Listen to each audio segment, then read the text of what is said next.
Hello and welcome to Tonalist Painting by M. Francis McCarthy. This is your painter in residence, M. Francis McCarthy, and the painting we are doing today is called Forest Path. It is a study and the size is 5 by 7. This is a painting that I completed last month, I reckon, and it's also a motif that I painted probably back in 2013 or 14 as well.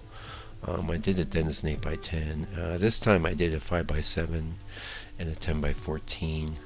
I'm happy with the 5 by 7 actually. The 10 by 14, it's actually a nice painting. It's maybe a little dark, but it's good enough actually. I decided to go ahead and put it up on the blog and YouTube. So also it's a little different subject matter than my usual tree and a field and a sky kind of thing, so I thought it'd be good for that reason.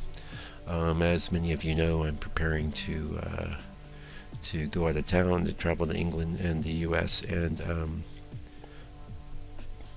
I have been preparing videos in advance of that. This is not one of those. I'll be posting that today, and today is September 18th 2016.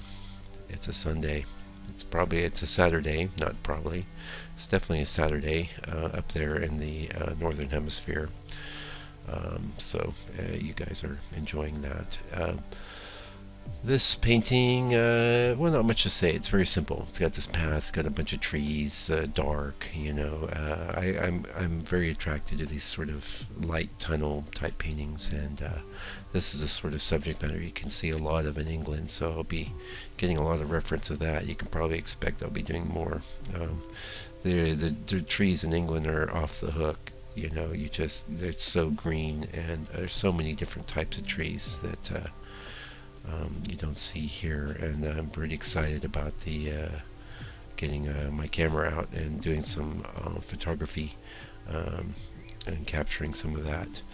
In fact, this could be England we're looking at now. I'm not really sure, to be honest. I know I've had this bit of reference that I base this painting on around for a while, but I couldn't tell you if it was England or New Zealand here.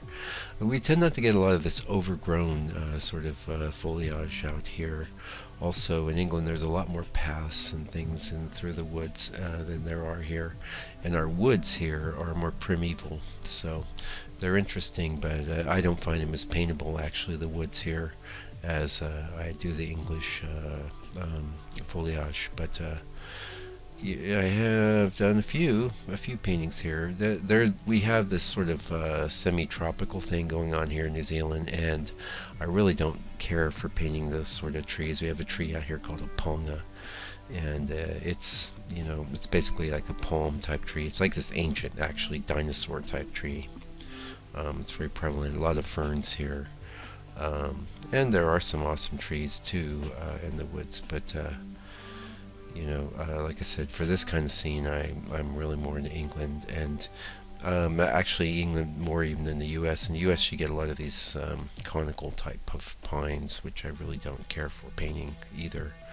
I guess I'm just a picky Pete, But so the question in your minds is, how's it been going in the studio this last week? And it's been going really good. I'm really stoked with this latest pass of paintings I've been doing, and actually the pass that we're looking at right now with the forest path, I didn't feel like I had a ton of real successful paintings at that time, and really only one I was super happy with.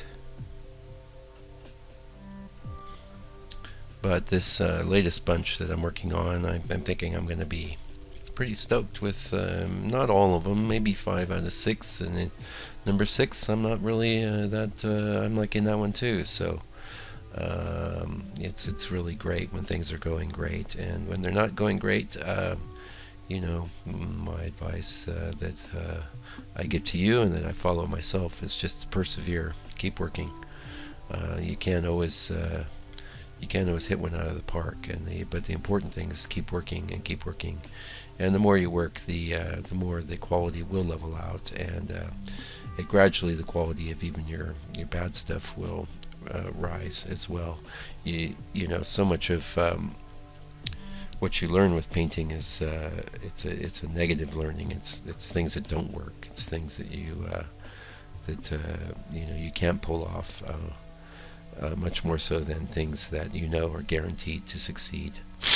I mean, there's certain compositions that are almost always going to be successful, but even then you could mess up on your color, you can mess up on your values, you can mess up on your proportions, you can mess up on a lot of things. It's really easy to mess up with landscape painting, and I suppose even more so with your portrait painting and your still life and things like that.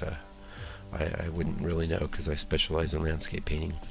Anyway, so like I said, this last week I've been working on what I call a second color pass of the latest series of 6 I'm doing, and I'm real happy. In my initial color pass, I was really concentrating on laying in a thicker coat of paint, and I talked about that in our last week's video, and I might have even talked about that in the blog post. I'm not real sure what I talked about in the blog post last week. I think it was painting thicker, but this week I think I'm going to talk about the concept of painting by numbers. I think I have a little sheet full of concepts that I've written down to discuss on my blogs, and I think I'm going to be getting into that concept. I don't know, kids these days, they have so many ways to stay entertained electronically. It's not like when I was a kid. Let me tell you, we had to walk 5 miles through the snow just to get to school. Now, that's a joke, you guys. That's a joke. I'm kidding. I only had to walk a mile, and it never really snowed in California. But painting by numbers, back when I was a kid, you could get these kits, and you had sort of a canvas which was printed on with some lines and number and creating shapes, and inside of each of these shapes was a number, and you would also get a little thing of plastic, it's like cartridges of paint, and they would all have the corresponding numbers. And some kits would be really extensive. They might have up to 24 colors, or you could get more simple ones that were like 8 to 16 colors. And the idea was that you basically just, apply the paint to the area that was specified on the canvas, and if you complete the whole thing, you have your own painting. It's painting by numbers, and I'll be talking about this, on the blog today, because this sort of idea and approach is something you can, definitely apply to your rationale and your thinking in doing painting of any type, and it's definitely a good idea to individuate things. But that'll be our topic today, so since I'm going to have to dictate that here in a moment, I won't belabor it, but you can sail on over to I don't even know the address of my blog, especially. I think it's Tonalist Painter at Blogspot, but the best way to get to my blog is to go to landscapepainter.co.nz, and I have a page there that the blog is, that the blog feed comes up in. You can't even tell it's not part of my site, which I guess it is, since it's, integrated into the site. And yeah, if you haven't checked out the blog, I totally recommend it, because there's a lot more depth, and it's a little more thought out than these video diatribes. With the videos, I had never really intended to. Actually, when I started doing the videos, I didn't really even intend to publish them on YouTube, but I have so many, and it just seemed a shame not to share them, that I'd made that critical decision back when I did the 100 Days of Tonalism to start posting all the videos. And when I put up the videos, I decided, well, yeah, I could just keep, I do music as well. I could just keep, I could put a music file playing here. But the thing is, like, the videos are 10 minutes. Most of my music tracks are 2 or 3 minutes. And yeah, actually, you'll hear my music in the background lightly on all of these videos. But my idea was, well, I could just ramble for 10 minutes, and you might pick up a little bit of the nature of who I am and what I do from that.